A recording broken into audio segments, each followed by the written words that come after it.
And my name is Phil Thompson. And I'm Steve Lacy. Welcome to another edition of the Church Solutions Podcast. We're here almost every week for you. In fact, I think it probably is every week, isn't it, Steve? How long have we been doing this now? Since 1973. Wrong, No. 72. Okay. We were doing podcasts before there was podcasts, before there was Yeah. internet.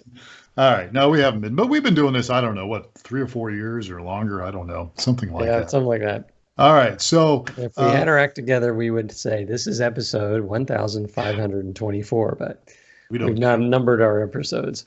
Nobody counts, but yeah, we've got them out there somewhere. We could go back and do that. All right, so we're a tech company. We do streaming video, we do mobile apps, we do church management stuff, all that good stuff. I've been working with churches since 2001, and Steve and I have been involved in ministry longer than that, a lot longer than that, and that's why we do this podcast. We cover tech things, but we also cover other things related to church and ministry. And today we're actually going to talk something that's not really so much tech, but at the time of this recording, it's about what, 2 weeks away from Easter. Uh, Yes. and this will get out pretty quick. So most people, if you subscribe to our podcast, you're going to get it in a day or two here, actually. But Easter is April 21st in 2019, which is the year we're in right now. And we're going to talk about some things you can do as a church, as a pastor, as a volunteer at your church to help make your Easter just a great experience for everybody.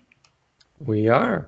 So we're going to go through 10 things that, some 10 tips that you can do right now to have an excellent Easter service. Yeah. And we might even add one or two more for free. We'll just see how we feel.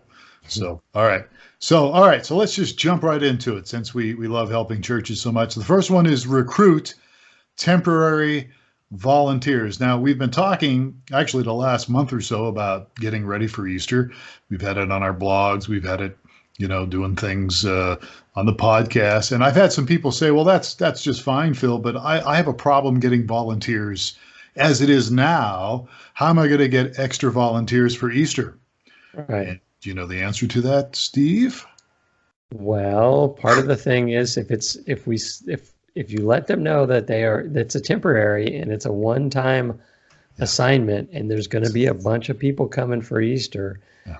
you may have Yeah. better luck. So if they don't have to sign a contract that they'll be there for the next 6 months or anything, they just got to come on Easter Right. and do their thing. You may have a little better chance pulling in some people. So Yeah, I think that's really, and the truth is, just, hey, look, let people know, look, we're going to have people coming. We could use your help at least for this Sunday.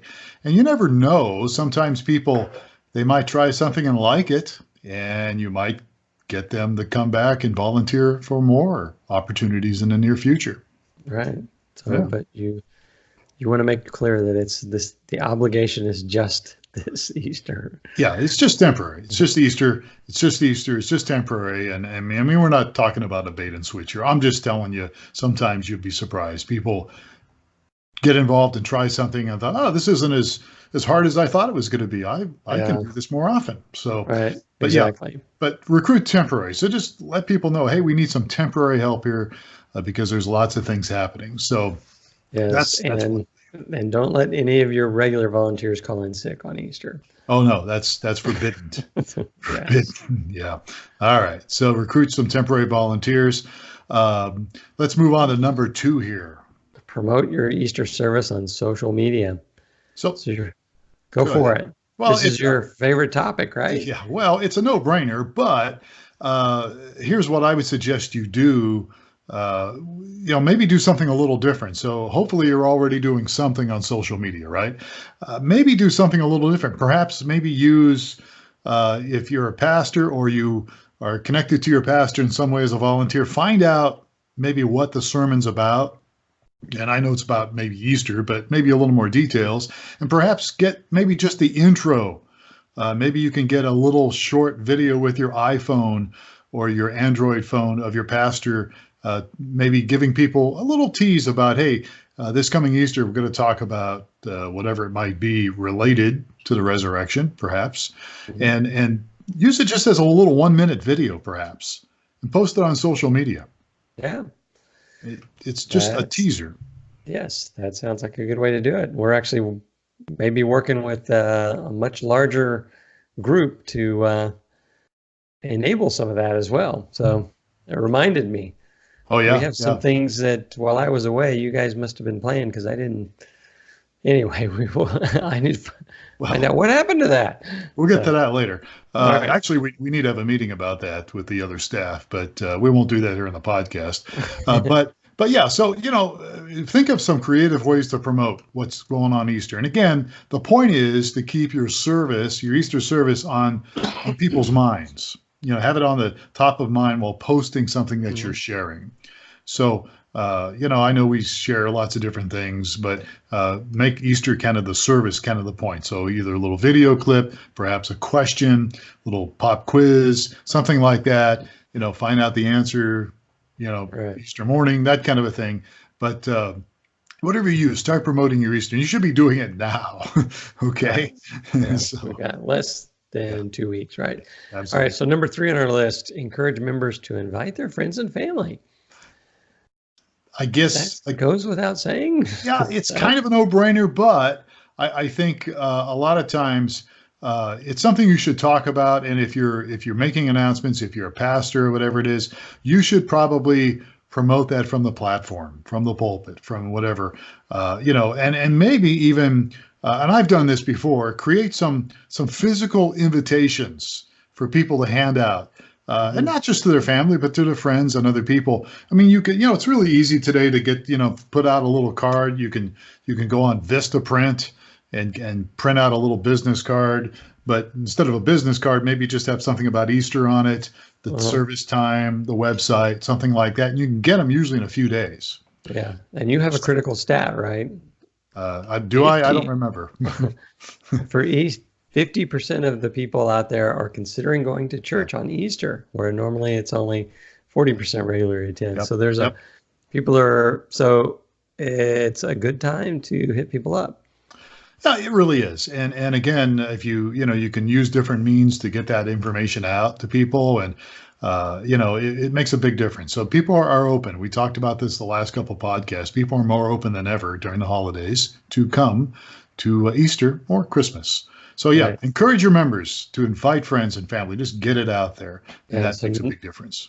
So number 4 on our list, create a welcoming culture.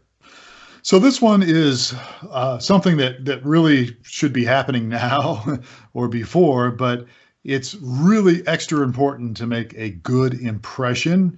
And I've been to churches, you probably have visited, and sometimes, it's just nobody. You walk in the door and like nobody's there to answer any questions or show you where something is. There's a thing that I implemented a few years ago at this church I was working with, because they had started to grow, but they weren't really used to visitors, and they just weren't doing a great job connecting with people hospitality wise. And so it's called the 5 foot rule. The 5 foot rule. You know what that is? No, I don't. What is the 5-foot rule? The 5 foot rule is that if there's somebody around you within 5 feet, a visitor, somebody you haven't seen much of or never seen before, and maybe they're not already engaged in a conversation with somebody, then you should introduce yourself and welcome them to your church. So Mhm. the 5 foot rule, somewhere in there, and just, instead of going over in the corner and talking about sports or, what movie you saw. And I like to do that year round, but especially this Easter season, new people Yeah. are walking in.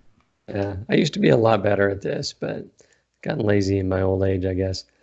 Uh, So it's I was like, I don't know who they are. right. Let's go find out what they're all about, and now I'm like, I don't know who they are, but most people here don't know who I am anymore.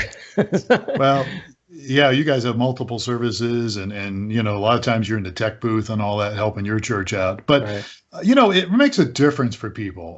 Yeah, and it's not just the greeters and the ushers and those guys that are all, it's their job to be friendly, but Right. these are the everyone in the seats there participating in creating this welcoming culture. Yeah. Many years ago, I brought this up to church I was a senior pastor in, and I got some pushback from somebody that was on my staff, and they said, "Well, what if they just don't want to be?"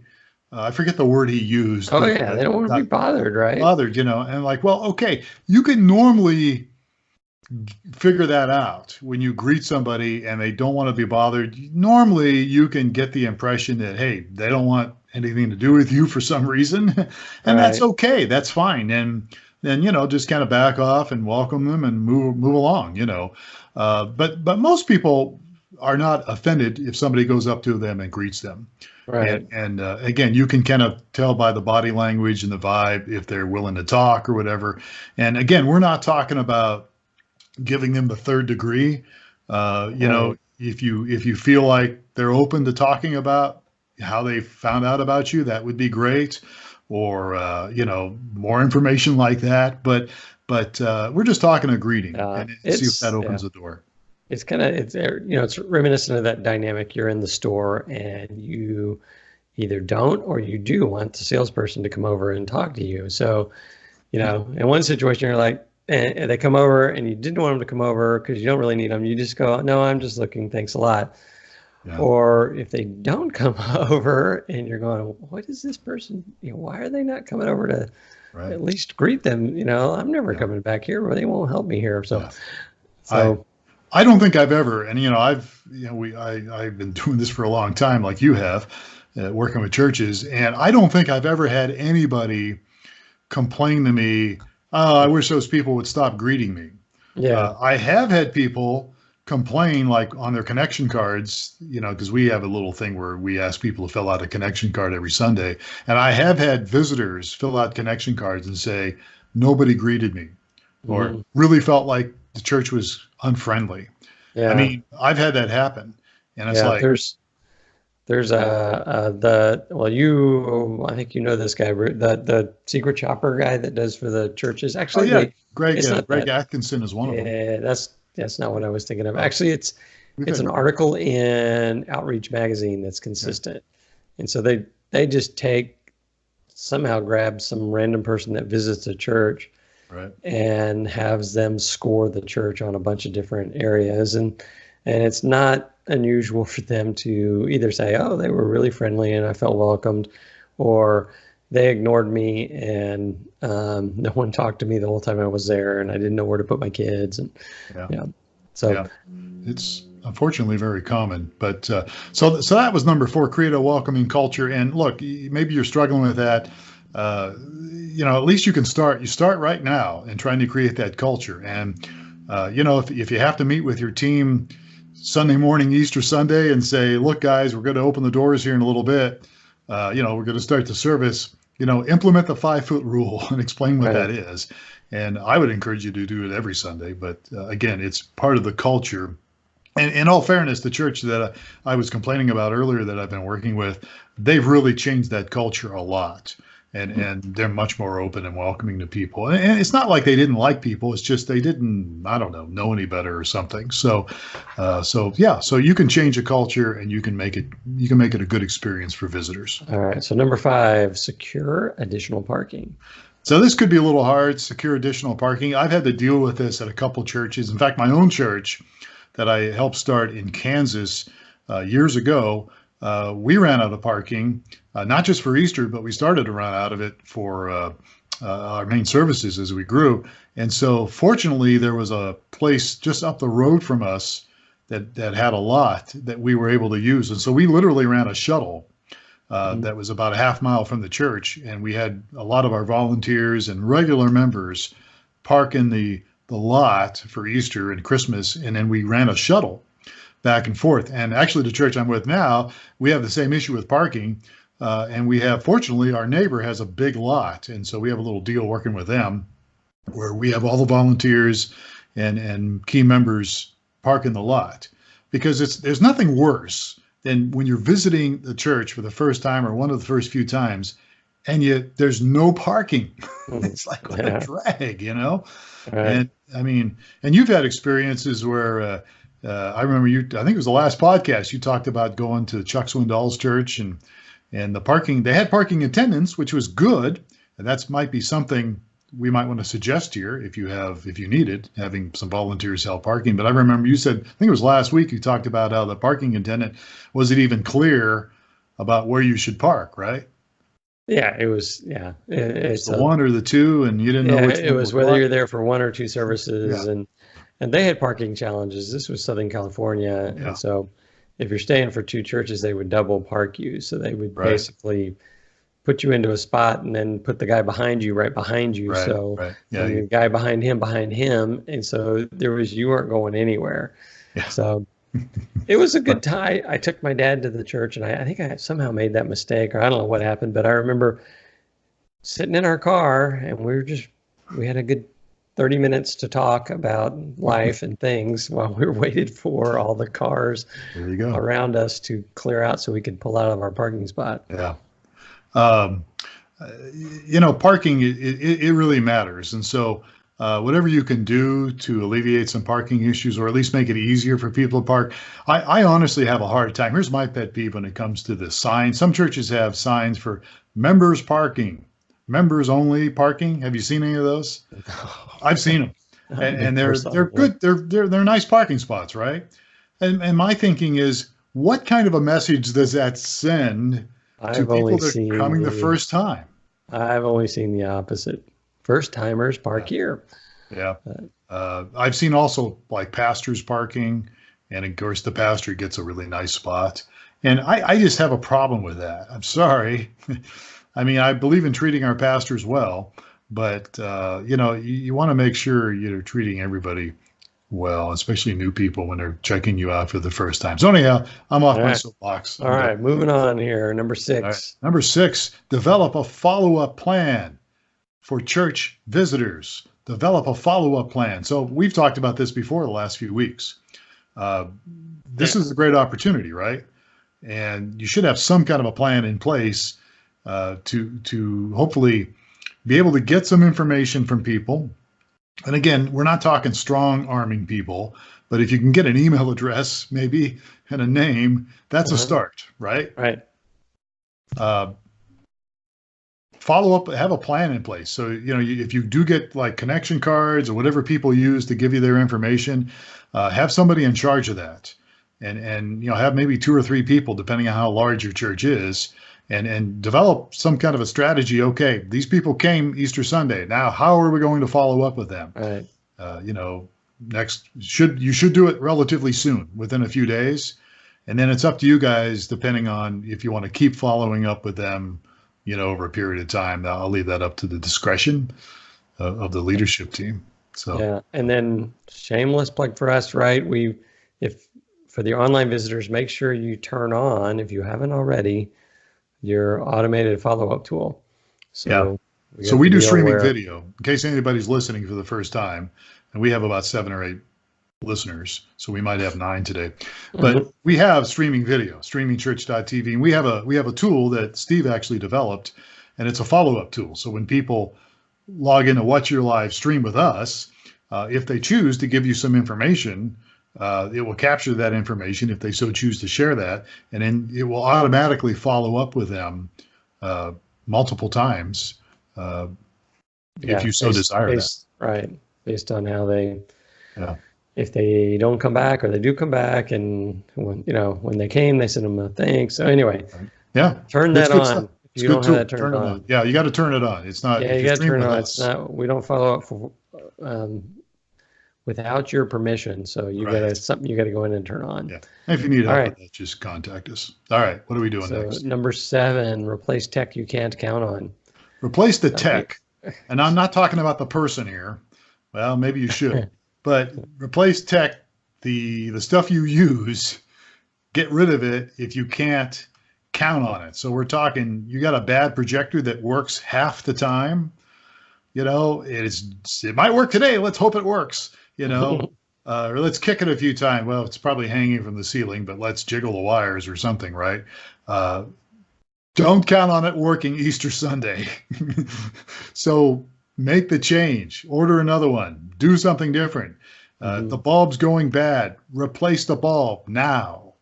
That's one thing. Uh, I mean, you name it. I know, I hate to say this, but I know some tech people that, there's a microphone cable that kind of comes and goes. It doesn't work sometimes it does. Just jiggle the mic. Don't do that, Easter. Replace the cable. I mean, All right. you get what I'm getting at. And Yeah. yeah, and this goes for, and let's go ahead and plug ourselves again. If you've got a streaming service that doesn't work well, you can consider using us Yes. for free. So Yeah. just go to streamingchurch.tv. So- All right, so I'm talking about equipment here. If you have tech people that aren't doing very well, good luck with that. You might want to consider, I don't know how much time you have, depending on when you hear this podcast, Oh, you don't want to do that. well, maybe put them in an area that they're a little better at, maybe. I don't know. I'll stay away from that area. Yeah, you don't want to make any. It's kind of like us. You don't want to make any major big changes right before. And we fired our tech guy. Yeah. And You don't Easter is this weekend. And he's like, I'll show them. Well, we'll do a podcast on how to fire your tech people maybe a Yes. couple weeks or so. So Yeah. So this next one doesn't make any sense to me, but it's number 8, get better coffee. So honestly, I don't really subscribe to this one, and I'll tell you why in a moment. But the idea behind it. This is your list, isn't it? Well, it is my list, but I also saw somebody write about this, about why your refreshments are very important. And again, we may get some people frustrated about this as well, but I'm big on offering people refreshments. I'm totally into that. Some churches like, you need to just come for the word of God and that's it. Well, okay. But I think it's good to have refreshments for people when they come in, water, tea, coffee, maybe some light snacks or something. I think it's a good thing. I stumbled across this.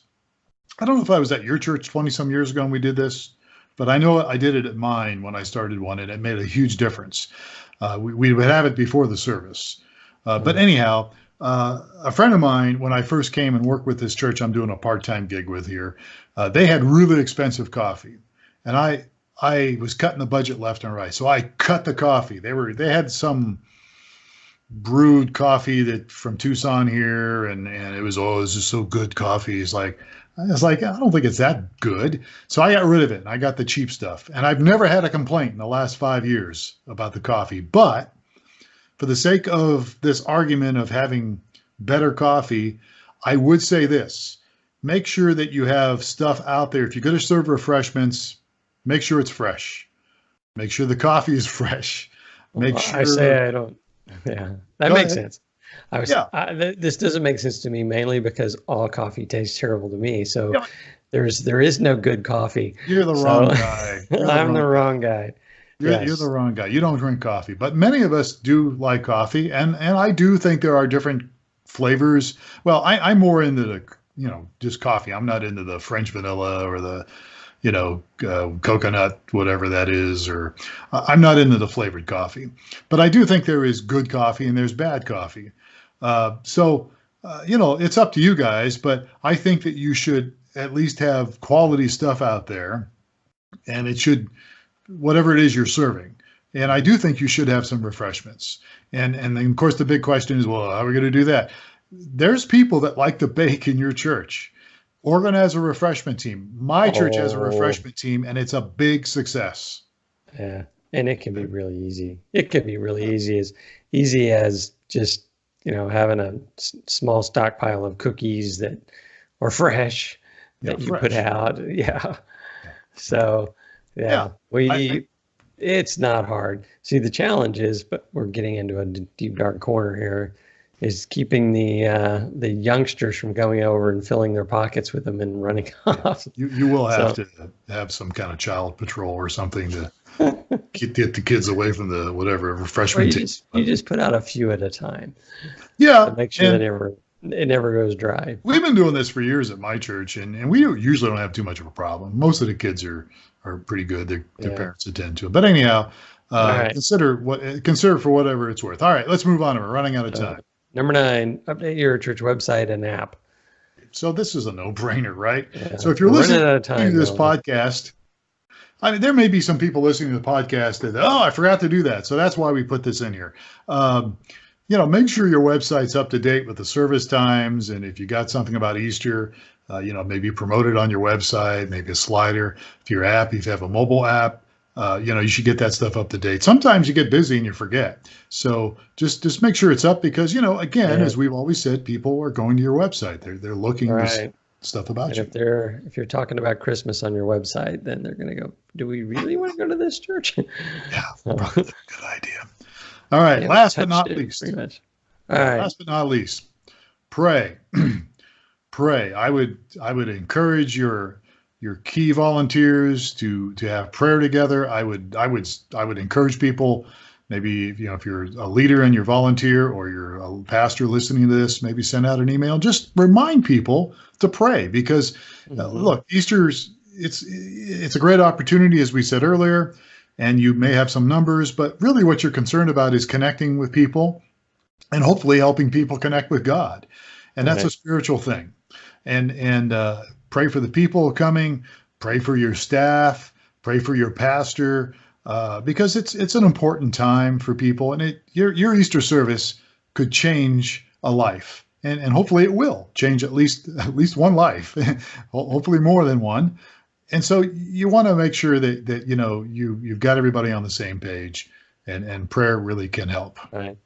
And we may have talked about this before, but at our church, and I think at a lot of churches, we have they bring all the volunteers together before the service starts, Yeah. and we do kind of a service run through Q&A kind of thing, and then we close it with prayer. And it's all about praying for the people that are going to be coming to the service, and that's exactly what you had mentioned, that Right. they be touched and Mhm. and hear the word. And so Yeah. it's a Yeah. key component, It and especially is. important on Easter. Especially important on Easter. And if you're not doing it at all, I would start with Easter or start now if you can, if you hear this before Easter, and keep doing it every Sunday because it will make a difference and it will help people as well. And everybody's got a role to play, so they need some help as well. So, all right, we're out of time. How about that? How about it? All right. So, if people want to get a hold of us and give us some feedback, what's the email, Steve? Support@streamingchurch.tv. Support at streamingchurch.tv and subscribe to our podcast. Just look for the Church Solutions Podcast from your favorite place that you get your podcast. Subscribe to us and you'll never miss an episode. And tell your friends. All right, good. So we're done here. Steve, thank you for your time today and your input. It was great. And folks, we appreciate you. And if we can help you in any way, check us out. Just send us an email, support@streamingchurch.tv. And until next time, we hope that you have a great Easter. I think we have another podcast before Easter at least. So maybe we'll talk about something a little different. But thanks again for your time, folks, and have a great day. We'll catch you next time on another edition of the Church Solutions Podcast. Take care.